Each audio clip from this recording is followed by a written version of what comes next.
Hi friends, ನಮಸ್ಕಾರ.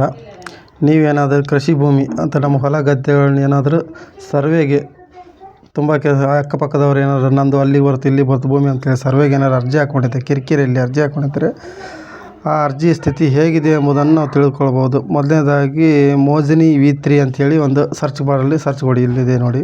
ಹಾಗೆ ಆವಾಗ ಅಪ್ಲಿಕೇಶನ್ ಓಪನ್ ಕರ್ನಾಟಕ ಸರ್ಕಾರ ಮೋಜಿನಿ V3 ಕರ್ನಾಟಕ ಸರ್ಕಾರ ಅಂತ ಓಪನ್ ಆಗ್ತದೆ. ಅದಕ್ಕೆ ಅದ್ರ ಮೇಲೆ ಕ್ಲಿಕ್ ಮಾಡ್ಕೊಳ್ಳಿ. ಅಲ್ಲಿ ಕ್ಲಿಕ್ ಮಾಡ್ಕೊಂಡ ನಂತರ ಸ್ವಲ್ಪ ಕೆಳಗೆ ಸ್ಕ್ರೋಲ್ ಮಾಡಿ ಆದ ನಂತರ ಸ್ವಲ್ಪ ಸ್ಕ್ರೋಲ್ ಮಾಡಿ ಆಗುವಾಗ ಅರ್ಜಿ ಸ್ಥಿತಿ ಇದೆ, ಮತ್ತು ಸರ್ವೆ ವೀಕ್ಷಣೆ ಹಲವಾರು ಸೇವೆಗಳಿವೆ. ಅಲ್ಲಿ ಅರ್ಜಿ ಸ್ಥಿತಿ ಎಂಬುದನ್ನು ಕ್ಲಿಕ್ ಮಾಡ್ಕೊಳ್ಳಿ. ಕ್ಲಿಕ್ ಮಾಡ್ಕೊಂಡ ನಂತರ ನೀವು ಮೊಬೈಲ್ ನಂಬರ್ ಬೇಕಾದ್ರೆ ಸರ್ಚ್ ಮಾಡ್ಕೋಬೋದು, ಇಲ್ಲದಿದ್ದರೆ ಸರ್ವೆ ನಂಬರ್ ಮುಖಾಂತರ ಎರಡು ರೀತಿಯಲ್ಲಿ ಸರ್ಚ್ ಮಾಡ್ಕೋಬೋದು. ಇಲ್ಲದೆ ಅಪ್ಲಿಕೇಶನ್ ನಂಬರು ಈ ಥರನೂ ಸರ್ಚ್ ಮಾಡ್ಕೋಬೋದು. ನಾನು ಈಗ ಸರ್ವೆ ನಂಬರ್ ಮುಖಾಂತರ ಹೋಗ್ತಾ ಇದ್ದೇನೆ. ಸರ್ವೆ ನಂಬರ್ ಮೇಲೆ ಕ್ಲಿಕ್ ಮಾಡ್ಕೊತಾ ಇದ್ದೀನಿ. ಈಗ ಸರ್ವೆ ನಂಬರು ಇದು ನೋಡಿ.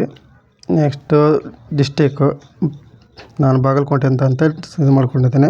ತಾಲೂಕು ಗುಳೇದಗುಡ್ಡ, ಹೋಬಳಿ ಗುಳೇದಗುಡ್ಡ, ಹಾಗೆ ವಿಲೇಜ್ ಪಾರ್ವತಿ. ಮತ್ತು ಸರ್ವೆ ನಂಬರ್ ಒಂದು ಈ ಥರ ಹಾಕಿ ನಿಮ್ಮದು ಯಾವ ಸರ್ವೆ ನಂಬರ್ ಇದೆ ಆ ಥರ ಇಲ್ಲಿ ಸರ್ವೆ ನಂಬರನ್ನು ಎಂಟ್ರಿ ಮಾಡಬೇಕು. ಸರ್ವೆ ನಂಬರ್ ಎಂಟ್ರಿ ಮಾಡಿದ ನಂತರ ಗೋ ಅಂತ ಕೊಡಿ. ನೆಕ್ಸ್ಟ್ ಸರ್ನಾಕ್ ನಂಬರ್ ಒಂದು ಸ್ಟಾರ್ ಅಂತ ಅಲ್ಲಿ ಅದು ಹಾಕಿ, ಮತ್ತು ಇನ್ನೊಂದು ಹಿಸ್ಸಾ ನಂಬರ್ ಯಾವುದಿದೆ ನೋಡಿ, ನಿಮ್ಮ RTCಯಲ್ಲಿ ಇರ್ತದೆ ಹಿಸ್ಸಾ ನಂಬರನ್ನು ಹಾಕಿ ಇದು ಮಾಡಿ ಗೆಟ್ ಸ್ಟೇಟಸ್ ಮೇಲೆ ಕ್ಲಿಕ್ ಮಾಡಿ. ಸ್ವಲ್ಪ ಟೈಮ್ ತಗೊಳ್ತದೆ. ತಗೊಂಡ್ಮೇಲೆ ಟ್ರ್ಯಾಕ್ ಸ್ಟೇಟಸ್ ಅಂತಿದೆ ನೋಡಿ ಅಲ್ಲಿ ಕೆಳಗೆ, ಅದ್ರ ಮೇಲೆ ಕ್ಲಿಕ್ ಮಾಡ್ಕೊಳ್ಳಿ. ಇವಾಗ ಟ್ರ್ಯಾಕ್ ಸ್ಟೇಟಸ್ ಇದಾದ ನಂತರ ನೋಡಿ ನೀವು ಯಾವ ತಾರೀಕಿಗೆ ಅರ್ಜಿ ಹಾಕಿದಿರಿ, ಇದು ಯಾರಿಂದ ಎಲ್ಲಿಗೆ ಹೋಯಿತು, ಹಾಗೆ ಯಾರ ಕೈಯಲ್ಲಿದೆ ಎಲ್ಲ ಕರೆಕ್ಟಾಗಿ ಡೀಟೇಲ್ಸ್ ಬರ್ತದೆ ಇದರಲ್ಲಿ. ಇದೊಂದು ಭಾರಿ ಉತ್ತಮ ಸೇವೆ ಅಂತ ಹೇಳ್ಬೋದು ಕರ್ನಾಟಕ ಸರ್ಕಾರದ ನಮ್ಮದು. ಅದೇ ರೀತಿ ಸರ್ವೆ ಸ್ಕೆಚ್ ಓಪನ್ ಮಾಡಿಕೊಂಡ್ರೆ ನಿಮಗೆ ಸರ್ವೆ ಸ್ಕೆಚಲ್ಲಿ ಎಲ್ಲ ಯಾವ ರೀತಿ ಇದೆ ಅಂತೇಳಿ ನಿಮ್ಮದು ಹಿಸ್ಸಾ ಸರ್ವೆ ನಂಬರ್ ಇದರಲ್ಲಿ ಕರೆಕ್ಟಾಗಿ ಎಲ್ಲ ನಮೂದಿಸಿರ್ತಾರೆ. ಮತ್ತು ವಿಸ್ತೀರ್ಣ ಹೇಗೆ, ಮತ್ತು ಉತ್ತರಕ್ಕೆ ದಕ್ಷಿಣಕ್ಕೆ ಪ್ರತಿಯೊಂದು ಮಾಹಿತಿಯೂ ಇದರಲ್ಲಿ ಇರ್ತದೆ, ಯಾವ ರೀತಿ ಅಂತೇಳಿ. ಮತ್ತು ಇದರಲ್ಲಿ ಹಾಗೆ ನೋಟಿಸ್ ಸ್ಟೇಟ್ಮೆಂಟ್ ಸಹ ನೋಡ್ಬೋದು ನೀವು.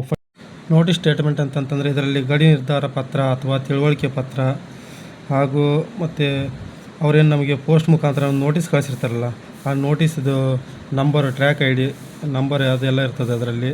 ಮತ್ತು ಇನ್ನೊಂದು ಹೇಳಿಕೆ ಸಹ ಬರೆಸ್ಕೊಂಡಿರ್ತಾರೆ, ಯಾವ ರೀತಿ ಸರ್ವೆ ಮಾಡಲಾಯಿತು, ಇದಕ್ಕೆ ಯಾರ ಸಮ್ಮತವಿದೆ, ಹಾಗೆ ಎಲ್ಲ ರೀತಿ ಅದು ಮೋಜಿನಿ ಮಾಡುವ ಸಮಯದಲ್ಲಿ ಬಾಜುದಾರರು ಅಂತಂದರೆ ಪಕ್ಕದ ಸರ್ವೆ ನಂಬರ್ನವರು ಅಲ್ಲಿ ಹಾಜರಿದ್ದರೆ ಅವ್ರದ್ದು ಸಹಿ ಕೂಡ ಅಗತ್ಯ ಇರುತ್ತದೆ ಆ ದಿನ.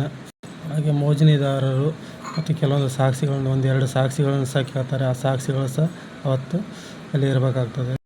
ಇದೇ ರೀತಿ ಹೆಚ್ಚಿನ ಮಾಹಿತಿಗಾಗಿ ನಮ್ಮ ಈ ಚಾನಲ್ ಅಥವಾ ಪೇಜನ್ನು ಫಾಲೋ ಮಾಡಿ. Thank you. ನಮಸ್ಕಾರ.